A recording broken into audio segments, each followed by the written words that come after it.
കരുവന്നൂർ വായ്പാ തട്ടിപ്പ് കേസിൽ എൻഫോഴ്സ്മെന്റ് ഡയറക്ടറേറ്റിന് പിന്നാലെ ക്രൈംബ്രാഞ്ചും കുറ്റപത്രം സമർപ്പിക്കാനൊരുങ്ങുകയാണ്. ജൂലൈ മാസത്തിനുള്ളിൽ കുറ്റപത്രം സമർപ്പിക്കണമെന്ന ഹൈക്കോടതി നിർദ്ദേശമുള്ളതിനാൽ നടപടിക്രമങ്ങൾ അതിവേഗം പൂർത്തീകരിക്കാനുള്ള നീക്കത്തിലാണ് അന്വേഷണ ഉദ്യോഗസ്ഥർ.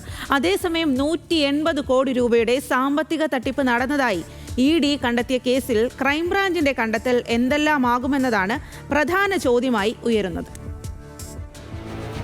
വർത്തമാനകാല രാഷ്ട്രീയത്തിൽ CPIM-നെയും LDF-നെയും ഇത്രയേറെ വെട്ടിലാക്കിയ മറ്റൊരു സംഭവമില്ല.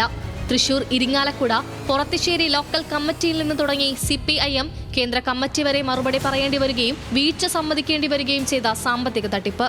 ഒടുവിൽ പ്രാദേശിക നേതാക്കൾ മുതൽ കേന്ദ്ര കമ്മിറ്റി അംഗത്തെ വരെ പ്രതിയാക്കി എൻഫോഴ്സ്മെന്റ് ഡയറക്ടറേറ്റ് കുറ്റപത്രം സമർപ്പിച്ചു. ഈ ഘട്ടത്തിലാണ് കേസിൽ EDക്ക് മുൻപ് അന്വേഷണം തുടങ്ങിയ സംസ്ഥാന ക്രൈംബ്രാഞ്ചിന്റെ നീക്കങ്ങളെക്കുറിച്ചും ചോദ്യങ്ങൾ ഉയരുന്നത്.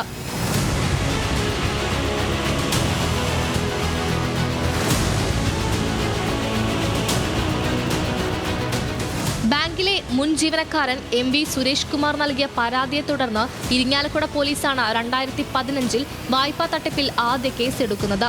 തൊട്ടു പിന്നാലെ സഹകരണ വകുപ്പും CPIM-ഉം വിവിധ അന്വേഷണങ്ങൾ നടത്തി. തട്ടിപ്പിന്റെ വ്യാപ്തി പ്രതീക്ഷിച്ചതിലും വലുതാണെന്ന് വ്യക്തമായതോടെ സർക്കാർ 2021 സംസ്ഥാന ക്രൈംബ്രാഞ്ചിന് അന്വേഷണം കൈമാറി. സുരേഷ് കുമാർ തന്നെ നൽകിയ പരാതിയിൽ അതേ വർഷം അന്വേഷണം ആരംഭിച്ച ED 4 വർഷത്തിന് പുറം 2 ഘട്ടമായി കേസിൽ കുറ്റപത്രം സമർപ്പിച്ചു. ഹൈക്കോടതിയുടെ രൂക്ഷ വിമർശനങ്ങൾക്ക് ഒടുവിലാണെങ്കിലും പൂർത്തീകരിച്ച ED അന്വേഷണം രാഷ്ട്രീയ വിവാദങ്ങൾക്കും തുടക്കം കുറിച്ചു കഴിഞ്ഞു.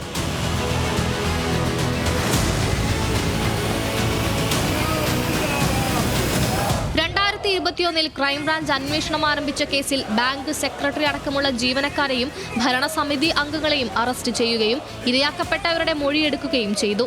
പക്ഷേ 4 വർഷങ്ങൾ കഴിഞ്ഞിട്ടും അതിനപ്പുറം ഇന്നും കാര്യമായ തുടർ നടപടികൾ ഉണ്ടായിട്ടില്ല.